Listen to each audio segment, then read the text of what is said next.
Chapter 15. I wanted to meet you, Heather said. Simon sat stiffly in his chair. He looked like a man who was trying to relax but could not.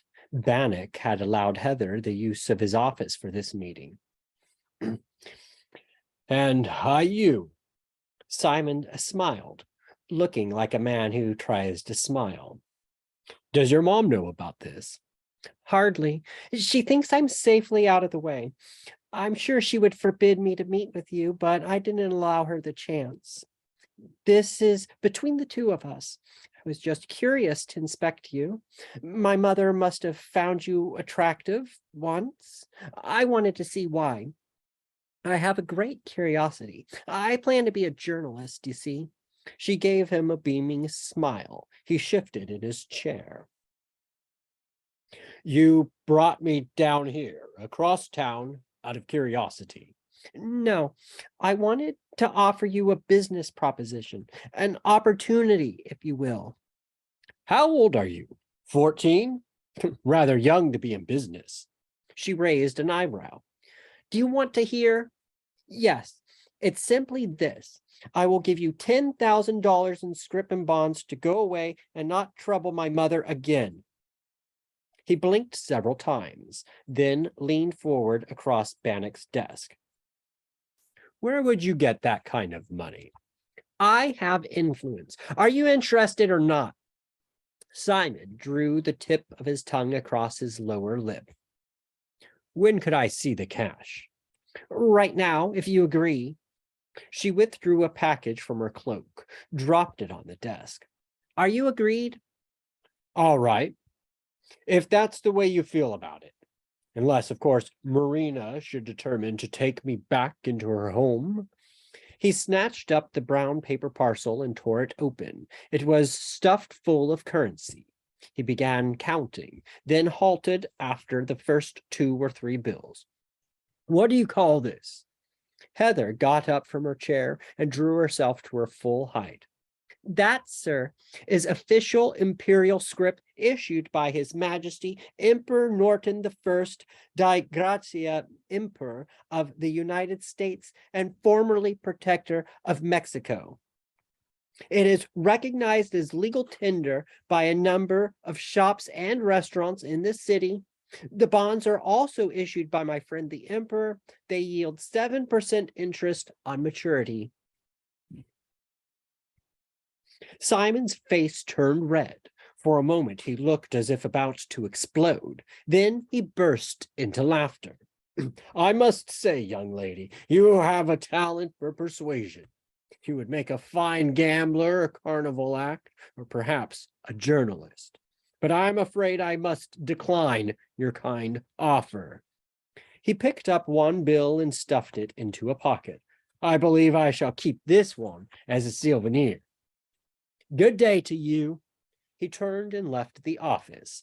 After a moment, Bannock came in, a question in his eyes.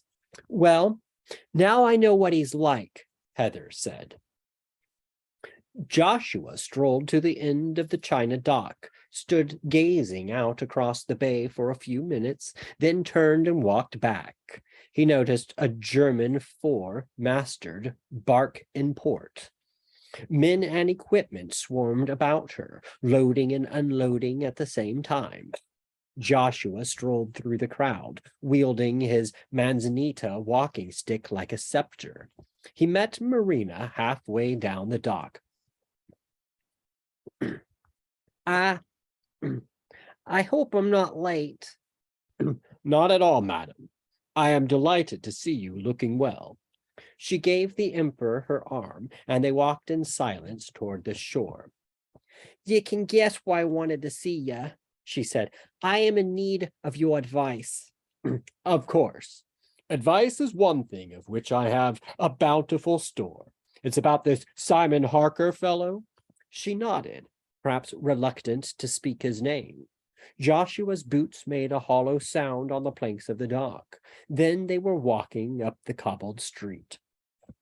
Have you made another appointment? Not yet. I told him I would send him a note before the week was out. I can't wait too long because Heather will be wanting to come home, and I mustn't impose on Ina much longer. Why not bring her home at once? Oh, I couldn't. And take a chance on having Heather run into that awful man. There's no telling what effect he might have on her. I'm sure she would be upset. She might be stronger than you think. Marina shook her head. Do you recall when the mayor finally called out the army to protect the Do you recall when the mayor finally called out the army to protect the China dock? Joshua said.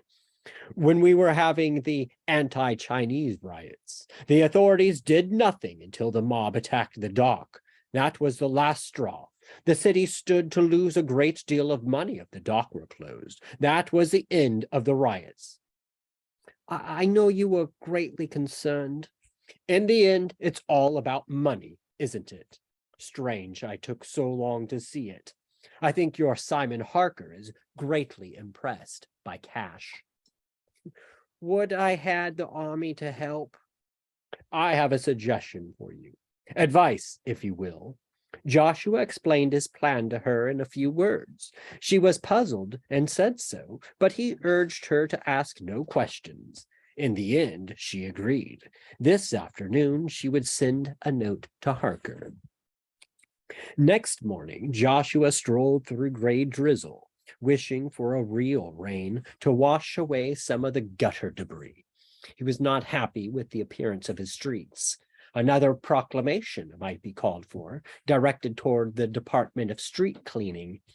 He neared the Chronicle building, noting the crowd gathered in front, and wandered closer to learn the news. Senator Sharon denies everything, proclaimed the banner headline posted in the window. However, reading further, Joshua learned that he had not actually denied quite everything. He denied ever having signed a marriage contract, but he made no attempt to conceal the fact that Sarah had been his mistress. This promised to be the juiciest scandal the city had enjoyed in many a year.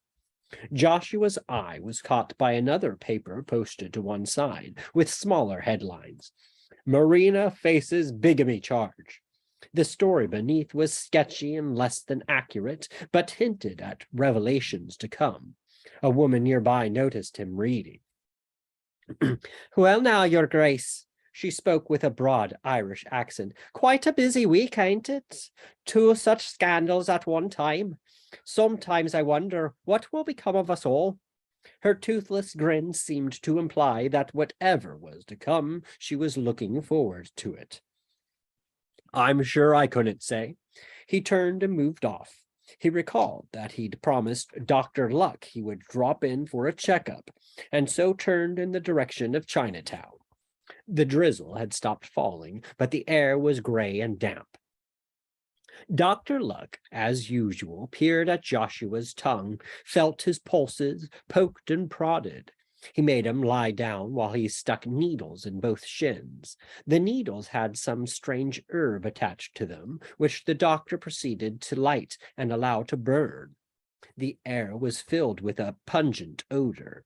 When he was finished, he said, All is fine, I think. You are in good health, my emperor, but you must not strain yourself. You may not dispel sadness with worry. Yes, Joshua rearranged his clothes. You're right, I worry too much. I heard you are leaving us. The doctor smiled. News gets about. Yes, I'm returning to Shanghai next month. San Francisco has been good to me, but not always easy. There are many in California who would be happy to see my people leave, except they need us for the mines and fields. I seek a more tranquil life, where I am welcome and where I have family. And I am sorry you must leave. I truly regret we have not been kinder to you. At least you have been. No charge for today's visit, my emperor. Be kind to yourself. The Journal of Sarah Althea Hill. The first day in court was truly awful. I had expected mean looks from the senator, but he would not even glance in my direction. It was all so cold.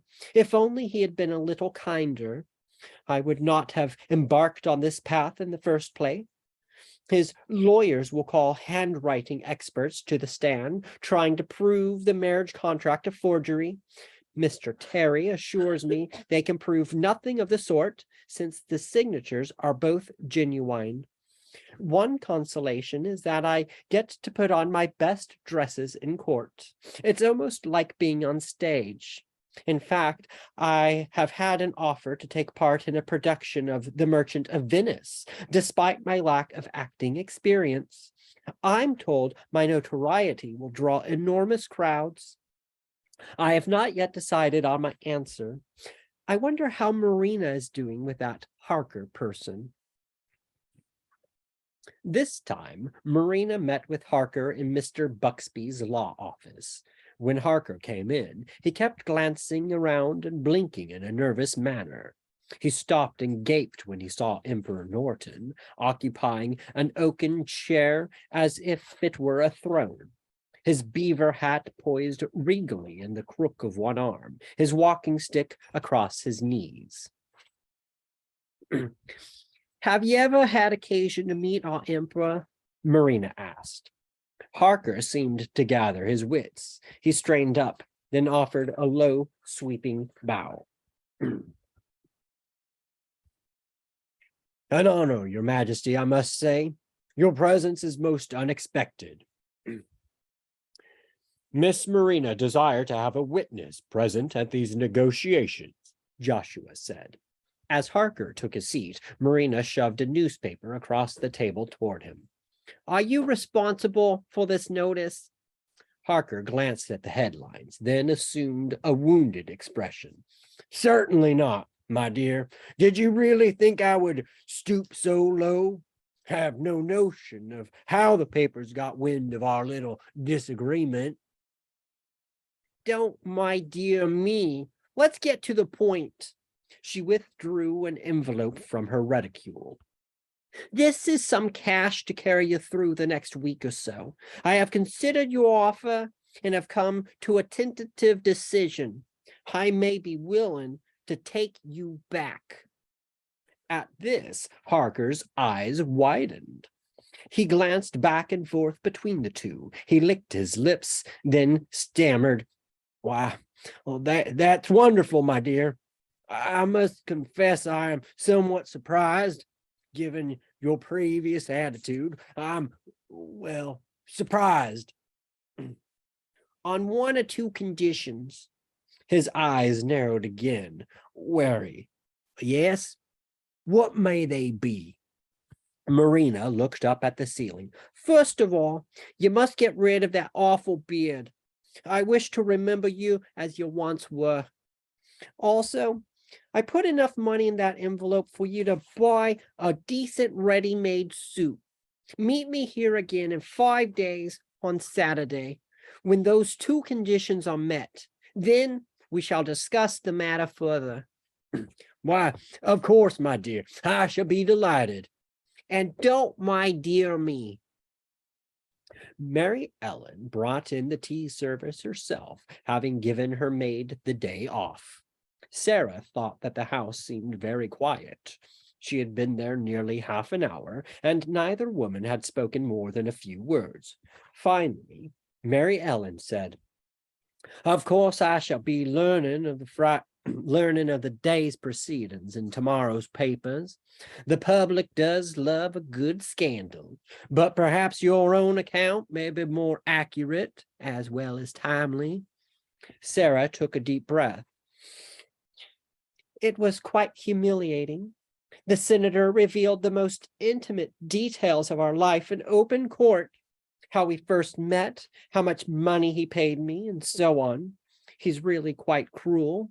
He doesn't hide the fact that his affair with this other woman has been going on for some time without my knowledge.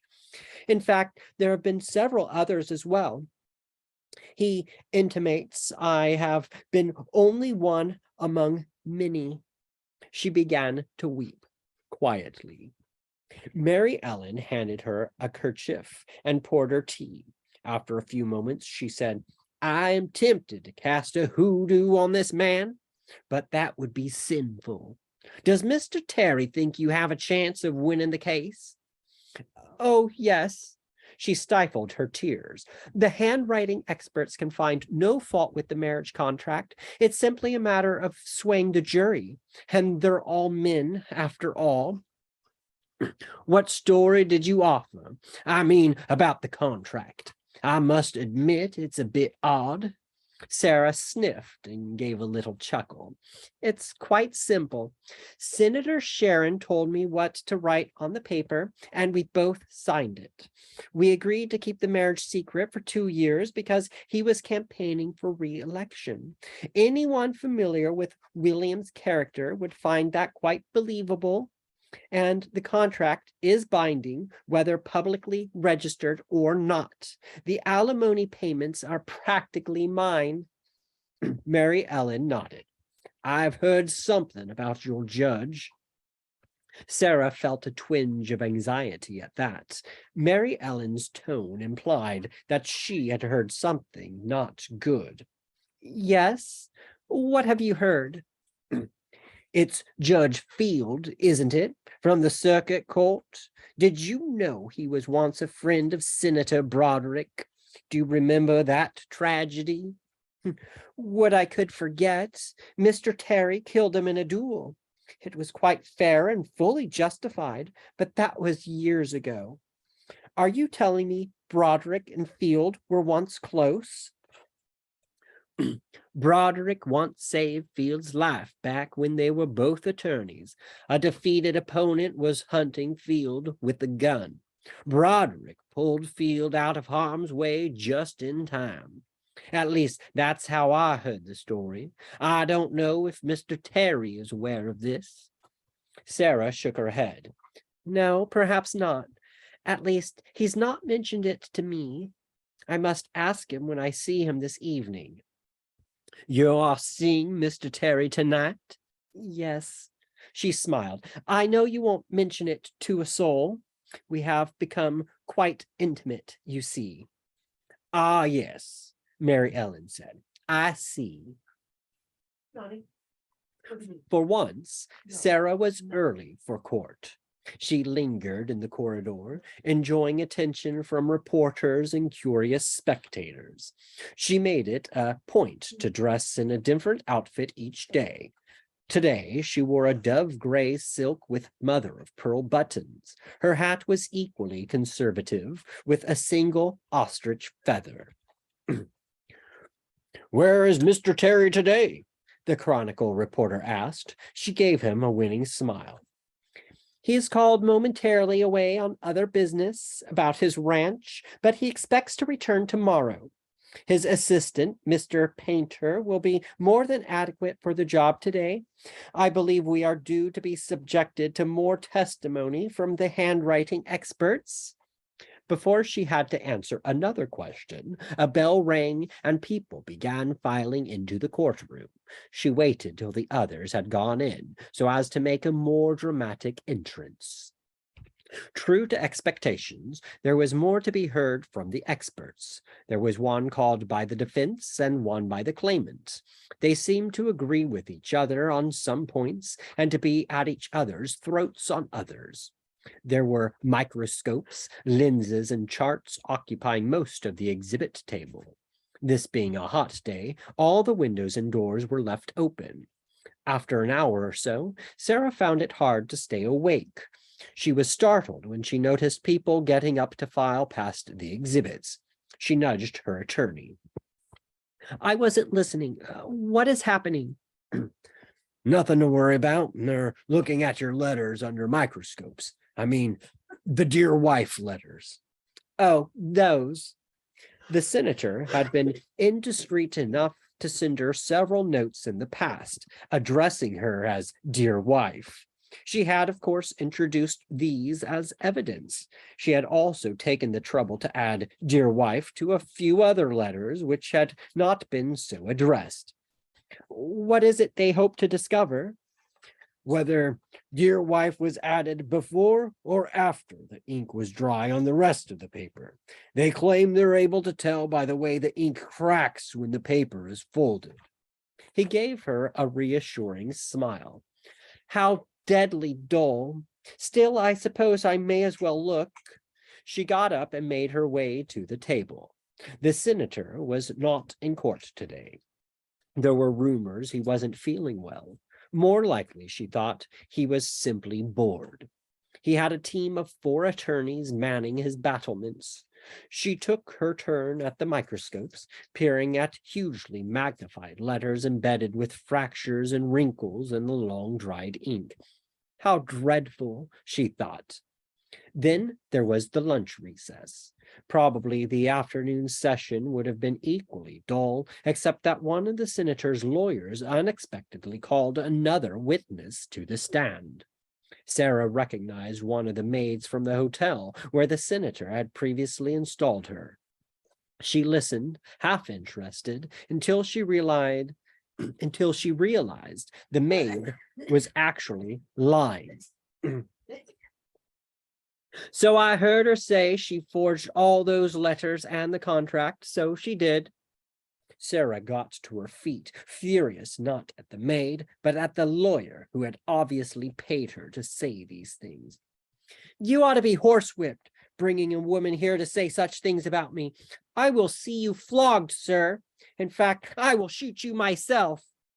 The hearing room went into uproar. The judge's gavel banged. He ordered Mr. Painter to restrain her. The latter did his best, without much effect. Sit down, or I'll suspend these proceedings, the judge roared. How much did you pay her? Sarah demanded. The maid, still on the stand, looked about to faint. The defense lawyer had turned beet red. I swear I will shoot you. Sarah ignored Mr. Painter's tugs at her sleeve. She opened her reticule and took out the double derringer she usually carried. She pointed it at the attorney, whose face went from red to chalk white. Then, perhaps realizing where she was, she dropped the pistol to the desk. She sat down and surveyed the crowded room. Some of the spectators were standing, others trying to make themselves smaller. You may proceed, Your Honor. I will say no more. Judge Field took a deep breath. Bailiff, please impound the lady's pistol. That about ended the day's business. The defense lawyer said he would resume the next day. The judge ordered Sarah to be searched next time she showed up and called a recess. Mr. Painter mopped sweat from his brow. That was wonderful, someone said behind her as she left the hearing room. She turned to discover Heather, cradling a thick notebook. What was that? Sarah felt confused, wondering herself what had just happened. She had not realized she was so angry. Your performance with the gun, Heather said. It was great theater. It's bound to impress the public and the court. A wronged woman's outrage. That's the headline I'm giving Mr. Brannock for tomorrow's edition. Oh, yes. You're one of those reporters, aren't you? Sarah looked at the ceiling a moment. I think you're right. A wronged woman's outrage. That's not bad. In fact, it's quite good. Yes, I like that. See you in court, Heather. She turned away, then halted. How is that problem coming with your mother's unwelcome visitor? Heather grinned. Quite a scandal, actually, although none of the papers have their facts right, but it's enough to bring folks in droves to the theater, hoping to catch a glimpse of Mom. And here she thought it would keep them away. We're making piles of money. Sarah shook her head. San Francisco gets stranger all the time. On Saturday, Joshua enjoyed tea in Marina's parlor. She showed him Heather's latest report in the bulletin. Joshua shook his head slowly, not quite knowing what to make of that business. One good thing for me, at least, Marina said. Sarah's divorce scandal has diverted attention from my own problems. There hasn't been a word in any of the papers all week. Truly a blessing, although I'm told the publicity has not harmed your theater attendance. No, but I can do without it. She was silent a moment, giving him a thoughtful look. Not that we can't use the extra trade. I wasn't going to trouble you with my other worries, but the fact is, business has not been good. What with the financial panic and all, attendance has been down and creditors are calling in their loans. The theater is heavily in debt. We are on peril of foreclosure. So you see, I'm not as wealthy as Mr. Harker seems to think. Heather told me you were making a lot of money. It would appear so from the recent receipts, but it's not enough to make up for the debt. Please don't mention this to Heather. I wouldn't cause her worry. I shall not, of course. He glanced at the grandfather clock in the corner. Its slow ticking was the only sound in this room. When do you expect Mr. Harker? Momentarily. I wish you would explain your plan before he arrives. Joshua might have done so, but as he opened his mouth, the doorbell rang. The maid admitted Simon Harker. Neither Joshua nor Marina rose, but he took a seat on the couch without waiting for invitation. My dear, it's so nice to see you looking well. I am not your dear. I see you have cleaned yourself up a bit. Harker stood and turned slowly, arms held out. Do you like the suit? I even went to the bathhouse last night, though it wasn't Sunday yet. Stylish, don't you think? Yeah, and you have shaved as I asked. Definitely an improvement. Without invitation, Harker took a seat on the other side of the room in the shade, away from the windows. This heat is unusual for Frisco, ain't it? My dear sir. Joshua rose to his feet and took a step in Harker's direction. He stopped, leaning on his walking stick. It would seem you are unfamiliar with my imperial proclamation of 1872. I must credit you with ignorance, and so forego the legal fine on this occasion. The proclamation reads, and I quote, whoever after due and proper warning shall be heard to utter the abominable word Frisco, which has no linguistic or other warrant, shall be deemed guilty of a high misdemeanor, and shall pay into the imperial treasury as penalty the sum of $25. You may consider this due and proper warning, and so be advised. Harker's eyes widened, glancing from Joshua to Marina and back again. Oh, yes, sir, if you say so. Joshua half turned back to his seat, then stopped. Have either of you heard the tale of the talking jackrabbit? No?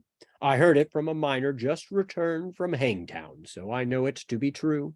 It seems there was a young fellow by the name of Blount, a nice enough fellow, but given to talking a great deal. Allow him into any room, and he would soon bore everyone to tears. Well, sir, one evening he was killing time at the Hangtown saloon, bending the ears of anyone who would listen. Eventually, the evening growing late, he decided to leave and make his way home, which was the diggings where he was employed at scratching up clay somewhere upriver.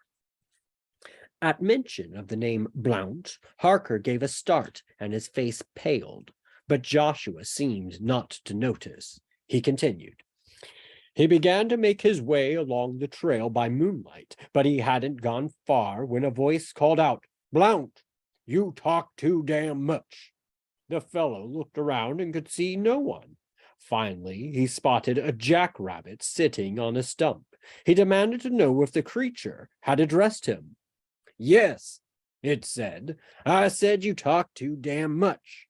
Well, Mr. Blount became quite excited at this, never before having encountered a verbose bunny. He turned around and ran as fast as he could back to the Hangtown saloon. Once there, he loudly proclaimed he had discovered a talking jackrabbit and urged everyone there to come outside so he could show them. The whole crowd came out and followed the poor fellow up the trail. There, sure enough, was a jackrabbit sitting unconcerned on a redwood stump. But despite young Blount's repeated urging, the critter refused to utter a word. Blount about worked himself into a frenzy, dancing round the stump, pleading and shouting at the poor rabbit, trying to get him to say something, but not a word was uttered. Finally, Blount's drinking companions got fed up with the whole thing. They beat up the young man, blackened an eye, bloodied his nose, tore off his clothes, threw him in the ditch, and went back to the saloon. Then, when they were all gone and it was quite quiet once again, the jackrabbit regarded Blount with a baleful eye and said, "See what I mean, Blount? You talk too damn much." Joshua stopped and regarded Harker in silence for a moment. "What's the point of that tale?" Harker asked. Joshua shrugged.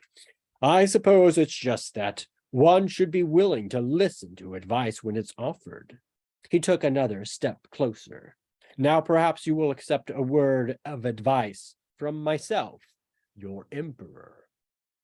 "And what advice would that be, pray tell?" "To look for a better quality line of theatrical supplies." "What are you talking about, old man?" Joshua glanced at Marina. "Miss Marina here has considerable experience in the theatrical world. I refer to such things as costume and makeup. What do you think, Marina? Is it a good job?" "Is what a good job?" "Ah, perhaps you cannot see well in the shadows here. Please come a bit closer."